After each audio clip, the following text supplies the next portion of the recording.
Hei, jeg er gruppe nummer 160 og skal snakke om Enterprise 2.0.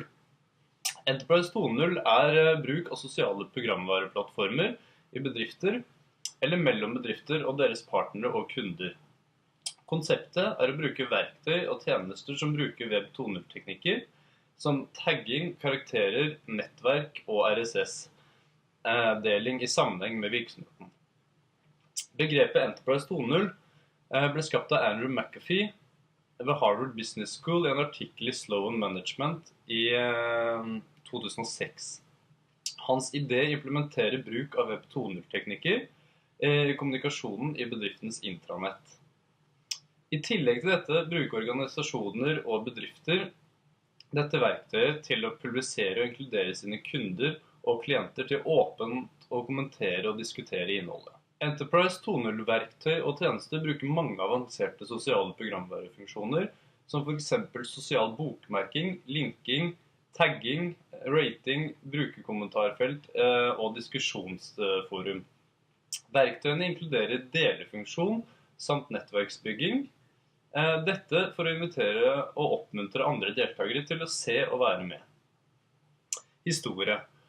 Som nevnt tidligere var det Andrew McAfee som innførte begrepet Enterprise 2.0 for 9 år siden, for å vise hvordan disse teknologiene kunne bruke innad og utad i organisasjoner.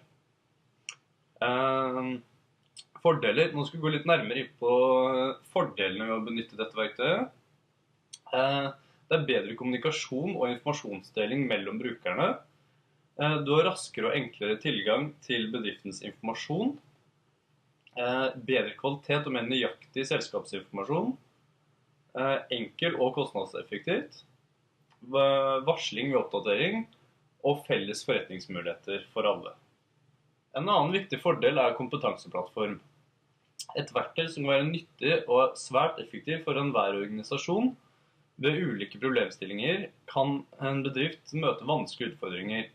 Med en kompetanseplattform kan en finne de riktige menneskene til riktig kompetanse for sin problemstilling.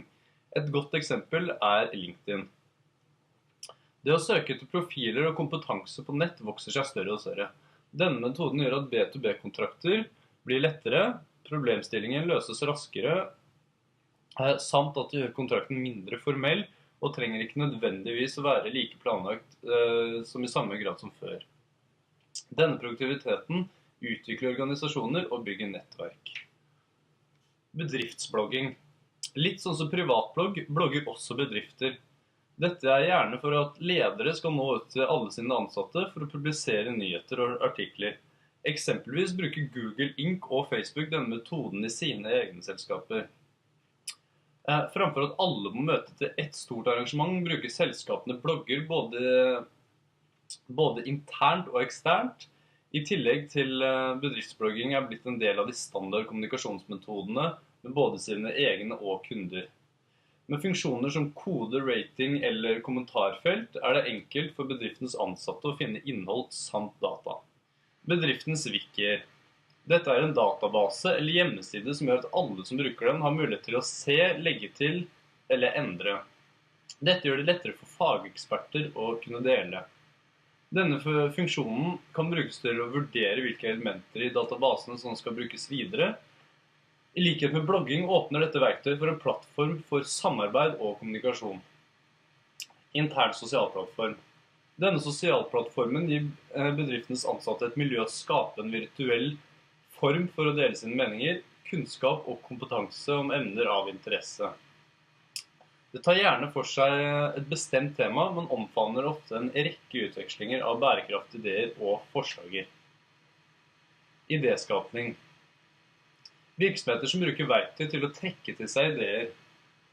Mange selskaper bruker dette til å ta imot ideer fra ansatte og kunder. Disse ideene kan være produktforslag som kan påvirke produksjonen. Videre modnes disse ideene og styrker utviklingen av produksjonen. Utbedret forretningsutvikling.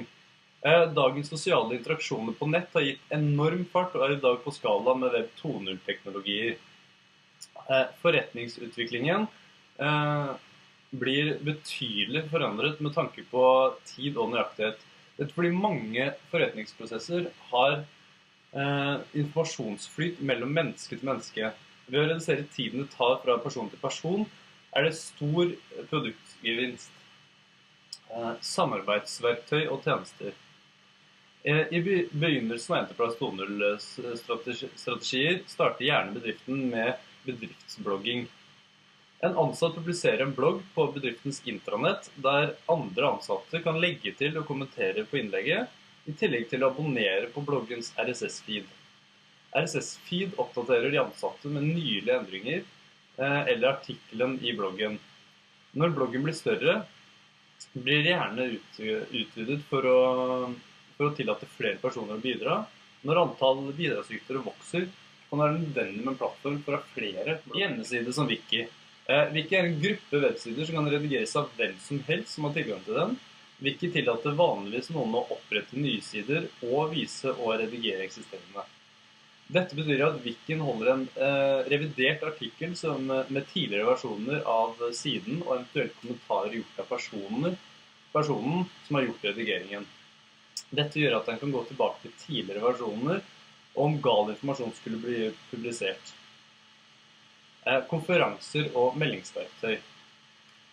Webkonferanser er verktøy som vanligvis kommer som enten batch-basert tjeneste eller nedlastbare moduler som må settes opp for organisasjonens egne webservere.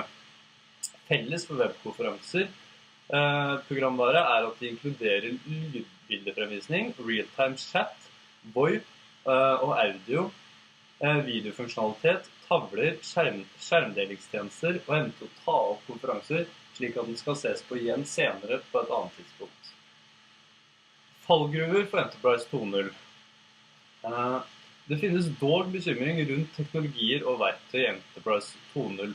Dette er særskilt for selskaper med konfidensiell og sensitiv informasjon og data. Implementering av Enterprise 2.0 må være balansert i forhold til sensitiv informasjon og åpen informasjon. Verktøy vil jo praktisk ikke ha noen nytte uten informasjon å dele. En annen fallgruve kan være at ansatte begynner å bruke uproduktiv tid på sosiale verktøy enn å skape nye verdier. I tillegg kan det være en skjevhet mellom bruken av verktøy mellom de ansatte i lys av teknologibruk. Yngre ansatte vil gjerne ta dette aktivt bruk kontra eldre som er mindre entusiastiske og heller vil unngå å bruke flere digitale verktøy enn nødvendig. Det var det jeg hadde om Enterprise 2.0. Takk for meg.